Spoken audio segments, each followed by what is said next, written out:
Look like we're going to go into Curse Hollow, man.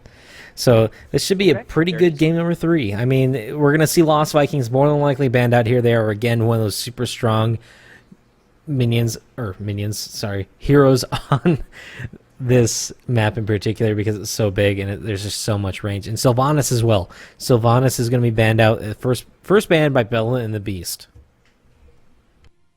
Yeah, Sylvanas is so very strong on Curse Hollow because she's pretty much a curse all the time whenever she pushes in, and they don't want to deal with that. So, and they also obviously don't want to deal with the Wailing Arrow as well. So with Goon Squad, we're going to ban out the Lost Vikings. I like that. The Lost Vikings was a big factor in the last match. Even though Bella wasn't able to pull the win out, they definitely were well played in that last match. They don't want to deal with it because Lost Vikings, you think they're good on Dragon Shire. They're even better on Cursed Hollow because you can do a strategy where you do the double soak and with 4 people in the top lane, and you do a little poke and soak action where you don't overcommit to the tribute, the first tribute spawn, but you simply play a keep away game where you keep the enemy team off of the tribute while you gain an advantage through the fact that you can be in multiple places at the same time and soak more efficiently.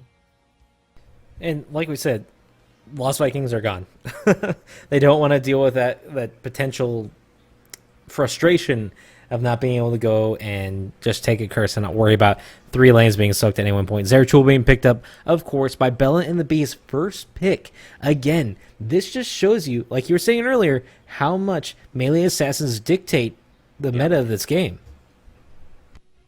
So with that Zeratul being picked up, it's a hero we've seen in either picked or banned in every single one of these matches.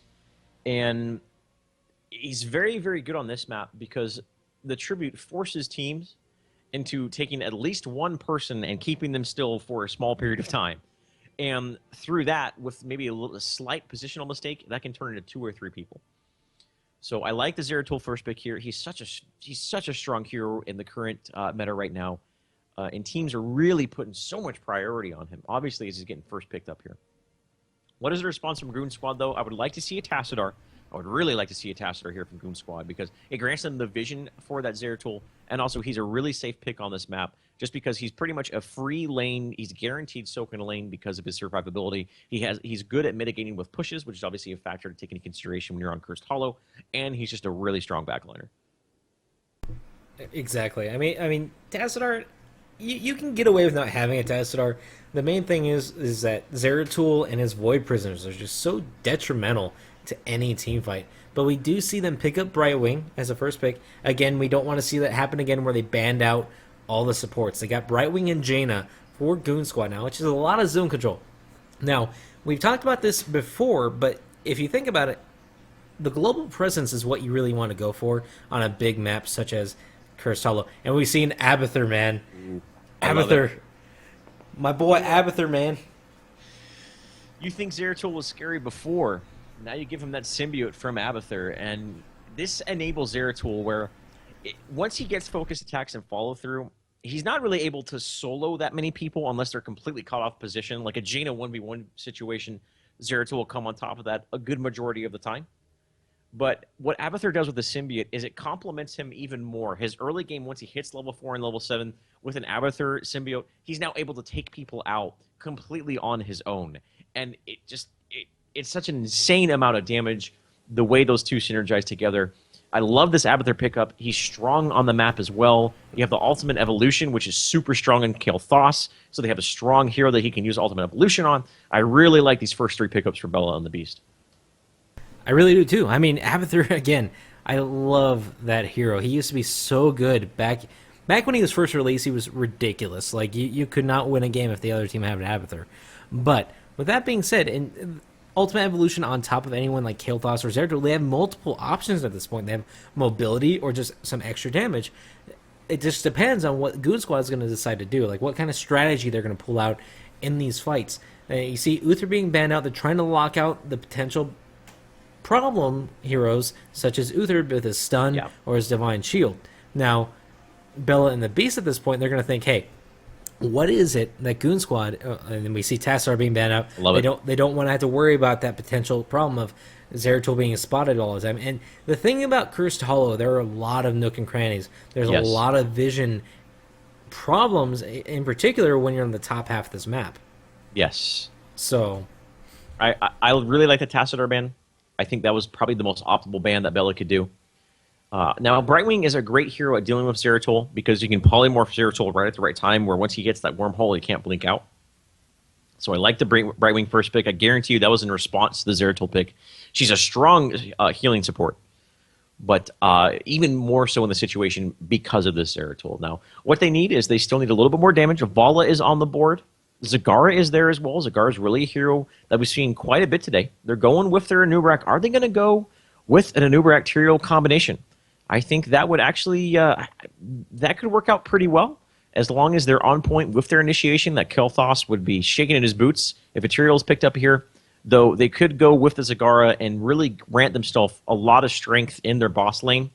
I would really like to see either one of those, either a Tyrael or a Zagara. I think would fit very, very well into their draft. Definitely. And since the double ban thing, like we've been saying, double ban is coming to fruition. Yep. It's been really more. You've seen a lot more Tyrael. You used to see a lot more Tyrael, and purely because did so much damage early on. But since then, since they took the Nerf bat to him and they took him down a notch, you've seen a lot more of it being picked in the EU scene because they've been doing a lot of quick match bans and everything like that. But with a Nubrak being picked, we have him able to initiate from underneath the walls. We have Jaina being able to poke from over the walls. And we have Brightwing with that global presence. Now, Kael'thas is going to be in a really bad position if he gets picked off by, say, an Nubrak or something. But we do see that Tyrande pick up. Now, Tiger JK and that Tyrande, man, is freaking scary. They have the potential here to do another Kerrigan combination. They do indeed. That would be such heavy initiation, and that's kind of a great way to dealing with this Abathur because you're basically you're kind of a man down in that regards, and it's a really effective tool at dealing with the Abathur factor. Is just early game aggression, which is what we saw them do anyways, and it obviously worked out for him. So I actually wouldn't be surprised to see a Kerrigan pickup followed by this. A Kerrigan, a Tyrael, could be a Vala, could be a lot of different options. But Bell and the Beast have some decisions that they need to make here. They still need their frontliner. Johanna's on the table. Who else is on the table? Muradin is on the table. I think Muradin would be an effective pickup as well. And they still need their healer support. They could go with a Malfurion or a Rhaegar, and it looks like they're going to be picking up Johanna, which leads me to believe they're going to pick up Malfurion. And yes, they do get the Malfurion as well.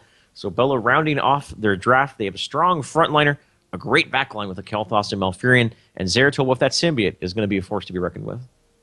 Not to mention that constant global pressure that's going to come from that Abathur. I mean, you can burrow from lane to lane. You can go in there, put a Locust Nest later on during the game, put that additional pressure on every single lane that's really a problem lane. Like, if you want to push a lane further in, just put Abathur up there. It's usually going to be the top lane or the bottom lane because you have that potential for the golems and the boss going down each lane. You want to be able to have that thing push as far as it possibly can. Now, with Goon Squad having that last pick, I'm thinking that, and they're going to go for the Illidan pick rather than the Kerrigan. Wow. So we're going to see Tiger JK on that Tyrande, and we're going to see Illidan being played by Goku most likely. Now, generally when we see an Illidan, we tend to see Uther, Rhaegar, Tassadar, any combination of those heroes. And this isn't a lineup that I would expect to see him on. I mean, it can work. He has supplemental heals in the Tyrande, Brightwing heal. Brightwing isn't really a big burst healing. She's more of a, she helps with her gusty healing and whatnot and control through polymorph. So this playstyle of Illidan is going to have to be played much differently than what we're used to seeing him in, which is like that Tassadar, Rhaegar, Uther sort of combination. And it's going to be interesting to see how he plays here. I'm not sure how effective it's going to be because fighting into the symbiote on top of a Kael'Thas, it really could turn around on him if he isn't really, really on point with his initiations. It really could. And like we've seen time and time again, we see super aggressive compositions from Goon Squad. And we see more of like a laid-back, hey guys, we're going to control the flow of this game type thing from Bella and the Beast. And it's worked out so far. They just have two very different styles of play.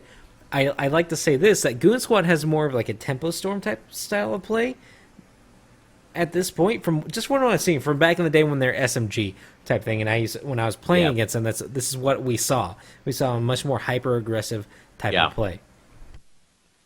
They love themselves some hyper-aggression, and that's exactly what has brought them into the second game, or I'm sorry, the third game.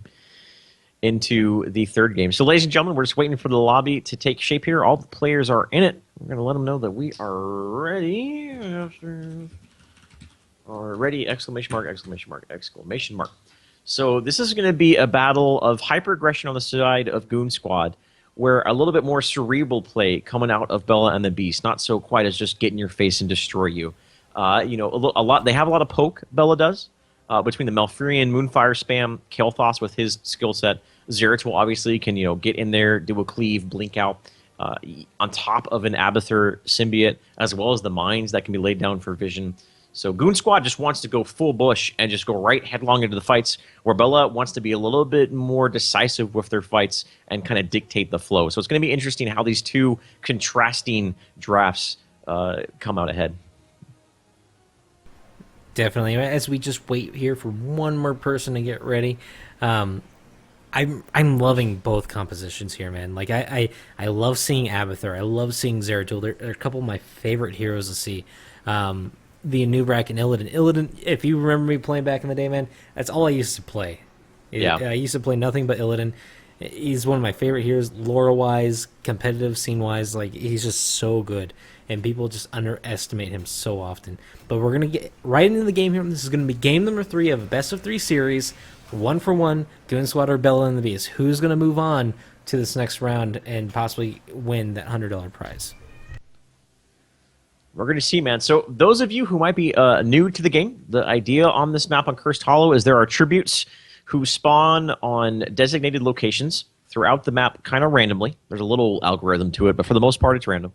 And if you are able to collect 3 of these tributes, you curse the enemy team, and that disables the structures from attacking, makes all of the creep go down to essentially 1 HP and get cleared out instantaneously with any area of effect abilities. So it always forces some contention on top of those tributes, forces teams to make decisions, and it really adds depth to the overall strategy of this map. But we are loaded into the game, and ladies and gentlemen, on the left side of your map in blue, we're going to have Boss Floss playing the Anubrak. Goku once again on what might be a flagship hero of his, on the Illidan. Hosty playing Jaina Brightwing, being played by GetUp. And to round it off is going to be Goat on the Terran. Alrighty, sorry about that. I'm actually getting the name switched over there. Switch sides on me. Did they do a switcheroony on you? They did the switcheroony on me. Oh man, the worst. It is on the worst. right side of your map, guys, is going to be Bella Morte playing the Zeratul. Base Drop playing Johanna Abathur, being played by Aragi. The Kael'thas being played by Dredge, and Malfurion being played by Berserk or BZRK. I'm just going to go with Berserk. As am I, my friend. As am I. But we do see Abathur up here in the top lane. Just going to start putting those locusts out, putting a little bit of pressure on there, soaking up the ammunition, which is really, really important if you think about in the early game. That ammunition forces the other team from, forces them out. It makes it so you don't want to push into it. You don't want to take that additional damage. But Bella Morte just hiding away up here. Joanna and Nubrek punching each other in the face over here in the mid lane. And then we have Malfurion and Kael'thas down here in the bottom, putting some pressure on GetUp on the Brightwing. Yeah, a lot of pressure already onto the bottom lane. Though top lane is under a lot of pressure as well. The proverbial Zeratul Abathur combination is really hard to deal with. So both of these teams, once again, putting pressure into the lane where the boss is. That's exactly what's happening. There is a rotation for base drop up to the top lane. Looks like no one's going to be going down here. Hosty took some damage, but he's going to get healed right up with a Regen Globe and the heals coming out from the Tirana. If they're not too careful here, they're going to lose any advantage they might have because of you're the right. mid lane. Like, they're putting so much focus on this top lane here, trying to defend this push, but if they're not careful, their level advantage is going to spiral out of control. They're going to hit level 3 here any second now, but Jaina taking quite a bit of damage. Hosty has to back off it quite a bit. Oh, no. Base Drop is going to go down if he's not careful, and he man. does.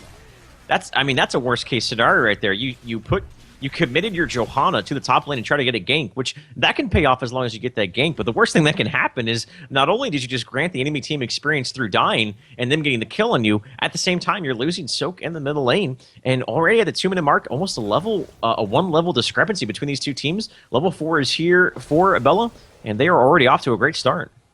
They really are, but at the same time, down in the bottom lane, Berserk and Dredge were able to push down one of these towers and get that additional experience, but it looks like Bella Morte is trying to get a gank up here on Goat, trying to do at least a little bit of damage to him at any point in time. But Illidan and Jaina down here in the or top left, excuse me, taking those siege giants, putting some more pressure on that top lane. And with that being pushed out, that's going to have to force a response out of them. You don't want to let those siege ogres to go unhindered, as they can just take out towers before you even know it. First tribute of the match spawning here right in the bottom lane. And we're going to see what these teams decide. It looks like a lot of them, it looks like they're going to be converging down into the bottom lane. And one of the reasons why Abathur is strong on this map is he can continue to be a presence in the team fights with his symbiote ability, but at the same time, he can soak as well. So they have more efficient experience soaking, and also still have a presence of the damage with the Zeratul symbiote. So the strength of Abathur is going to rear his ugly head here. Goda's on top of the tribute. He's going to get denied. And it looks like Goku's going to be taking quite a bit of damage here. He's going to have to back out. Bossfoss going in, pushing out the Bellamorte. Bellamorte getting really, really low, has to blink out just in time. Illidan was right on top of him at that point, but he was able to safely blink out. Dredge pushing his way in a little bit. Bossfoss taking quite a bit of damage. Gets knocked up by the gravity lapse, but he's going to be all right here. It looks like Bellamorte is trying to position himself to force and engage, but it looks like Goat's going to be able to secure that. Dredge getting taken out by Bossfoss and friends, and Base Drop is in a bad position himself. He gets stunned by Tyrannus Lunar Flare, and Goku's going to be able to finish up the job.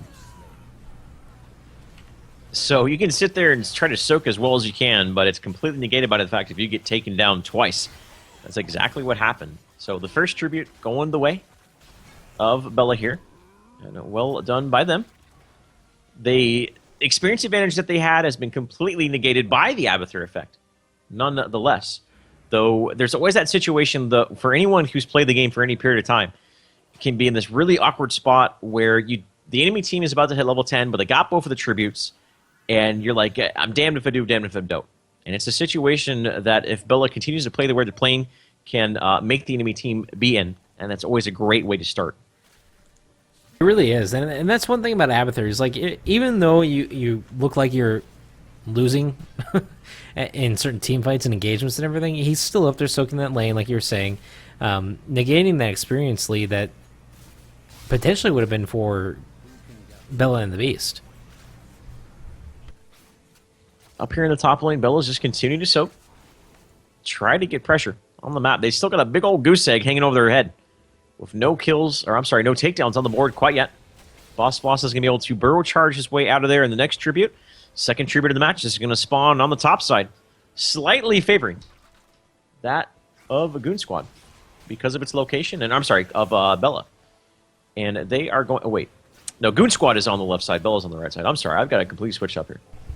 It's favoring them, so now they have two tributes, though the experience is still even. And that means this next tribute, that you know that Bella and the Beast are going to have to respond to that. I don't think they're simply just going to give up a third curse for a tribute. They can't afford it. I mean, they really need to make sure that they defend this next tribute spawn.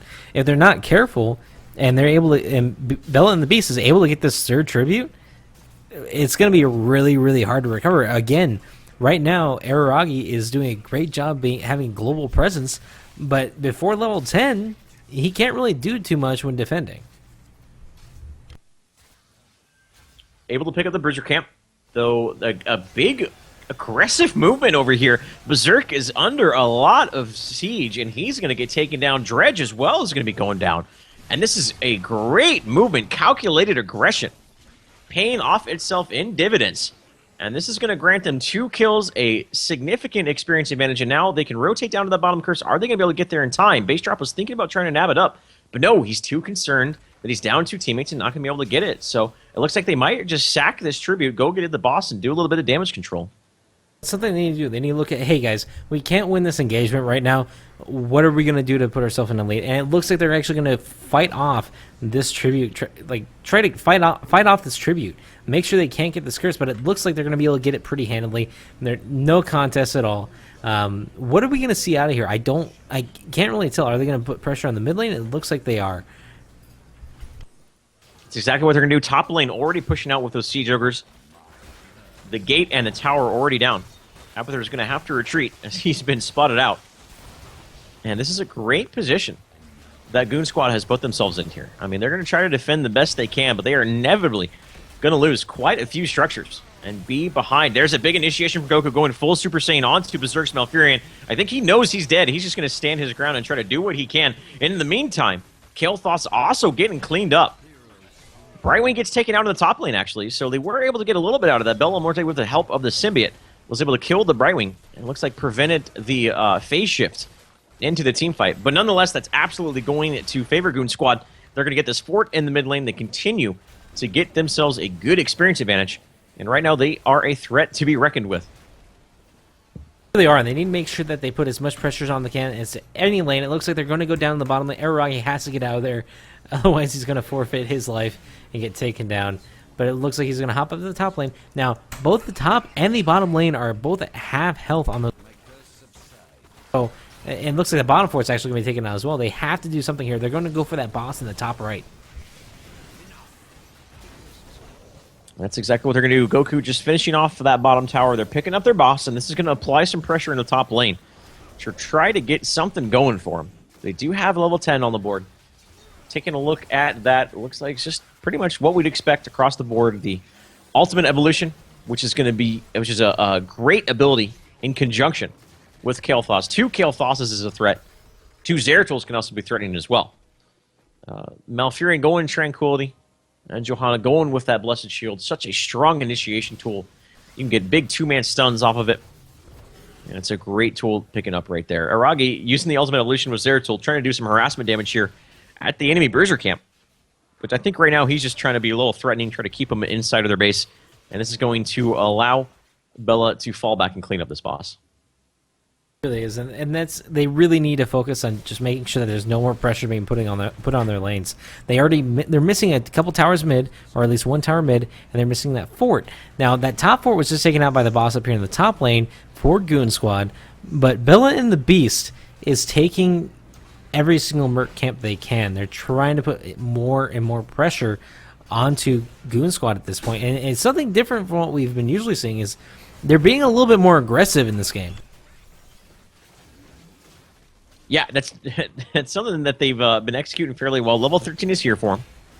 And it looks like we're going to see Giant Killer on Illidan. That's not something we normally see. Normally they go with the Sixth Sense, which is his his evasion reduces ability damage, a defensive talent choice. But he's going a little bit more aggressive, Goku, with the Giant Slayer. And I guess that must be, I don't know, I guess it's because of the Johanna. They just really want to do extra damage to that Johanna. It helps out his damage a little bit with the other targets, but obviously it's going to scale well when you are fighting against that Johanna. Tyron going with the big overflowing light, the big burst heal. That's something pretty standard. And Anurak going with the burning rage, supplementing his damage a little bit more. Definitely. And it looks like they're positioning themselves to do a little bit more damage to these merc camps down here in the mid, on the middle right-hand side, get some more pressure on that mid lane, see if they can actually push down this keep here and get those catapults spawning, man. The catapults are so detrimental in the late game. If you're not careful and you're trying to push somewhere else, those catapults are just going to push straight to your core. Up here in the mid lane, Base Drop is going to use Condemn to clean it up. That mid lane is under so much pressure. Their tier 2 tower is going down. And Aragi is getting really aggressive, using the ultimate evolution on the Zeratul. It really hasn't done that much thus far. I think maybe Kael'Thas might be a little bit better option. I mean, it's a decent amount of damage, but it doesn't really bring that much control to the team fight. And that's something that would really complement him very, very well. But this next tribute spawning right here, Bella is already in position to defend. He's going to be looking for a Void Prison, but actually gets knocked out by the Owl of Tyrande, and that's going to let them know exactly where he is at. It's something you gotta be really careful with. It. Those Void Prisons, like we saw in the first game, man, really, really detrimental if the excellent Void Prison goes off. We do see Web Wrap going down. Hosey doing quite a bit of damage to Bella Morte. Bella Morte does get taken down. Dredge in a lot of trouble here. Does get taken down by Goku. Berserk is going to be taken down if he's not too careful. He does use Ice Block, and he's going to get taken down pretty quickly here as it pops out. A great team fight going the way of Goon Squad. And they have level 16. Can they get the kill on the base drop? They're going to get the Lunar Flare on top of a Blizzard. And yes, they do get the kill. Aragi, he's got to be careful too. Are they going for the Abathur kill? I think they're going to get it here, D. So they are going to get a full 5-man team wipe, the whole handful of them. And they're going to get themselves a keep right here. And they are in prime position to take this series and move on right now. But if they keep this play up, that's exactly what they're going to do. Though you got to take into consideration that Kael'thas is getting close to level 16, and that is a huge turnaround point for when Kael'thas comes online. So bad production is bad. I accidentally switched the names when I didn't need to because I saw Tiger JK was not in the composition anymore. It looks like they subbed him out for Goat.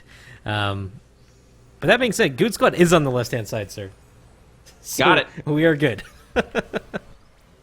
This next tribute being spawned up, Goku already on top of it, scouting drone being laid down, trying to grab that vision, ultimate evolution being used on the Zeratul. The way in the backlines, Bella gets completely caught out, and that's what I was talking about with the Brightwing in the draft. He's able to polymorph that Zeratul before he's able to get away, and he was punished because of a great polymorph on top of a critter size, just got absolutely destroyed. And this is going to allow Goon Squad to pick up yet another tribute. The boss is going to be spawning here in 12 seconds. This is going to possibly enable them to get this boss. They're going to have to be really, really quick about it. I don't think actually it'd be the best choice, simply because the Zeratul is going to be up by then, and fighting on top of a boss with a Zeratul on the map is very threatening. No, they are going to do it. They got to take this boss down very, very quickly. If they don't, they can get absolutely just punished for it. They have that level 16 advantage. So this is like, if they had any chance of like pushing their advantage, it'd be right now. I mean, they have that level 16. They have that whole talent point up. They have Lunar Flare range. They have that Blood for Blood. They don't really have to worry about too much because Abathur's heroic is already down. Level 16 on the horizon for Bella, though. And as I mentioned, Kael'thas needs that. That's anytime you get a Kael'thas, you're like, let's just please, let's just get to level 16. And Kael'thas will try to carry us to the end game. They're going to have to respond to this boss. And in the meantime, Goon Squad's going to fall back and get this boss, and holy cow, is luck in their favor as the tribute spawns right next to him. And this is going to be a great position for them, for if they get this tribute, that is going to be another curse on top of Bella. They do have level 16 here, but they got to book it to this tribute. That's exactly what they're going to be doing. And if they don't get there in time, they might lose this tribute. They're going to have a boss pushing down bottom lane. That's going to be the last keep available to them. With no map vision or anything like that and being down a level, that's just a terrible situation to be in. One would say they have the Raven Lord's favor. Yes. Yes, indeed. That was bad. I'm sorry, guys. But Bastrop doing everything he can to zone out the Boss Floss and Goku. But Goku going in a Metamorphosis on top of Dredge. Dredge taking quite a bit of damage. Is going to be taken out if he's not too careful. It does get taken down. Bellamorte gets Void Prison off, but gets taken out as well. Boss Floss is getting really, really low, gets taken out. And then Bastrop is doing whatever he can do to zone out the rest of the team. Keep him away from Araragi and Berserk, but it might not work out. He does go down. Joanna going down, and so does Malfurion. I'm sorry about that. I am screwing up left and right, guys. This might just outright be the game. I mean, bottom lane is pushing in. They have a mid lane is already pushed in on top of the core. A curse on top of it as well, with 4 members being down from about 15 to 30 seconds. Yep, they're going to go right here in here on top of this core. And it looks like Goon Squad, with a very one-sided first match, are going to clean themselves up, get themselves off the ground, and take game 3, moving on in the tournament. And that's good game to both teams. Sorry about the production issues that time, guys. I'm really sorry about that. Goon Squad was on the left-hand side, and Bella and the Beast was on the right-hand side. But that's going to be a good game.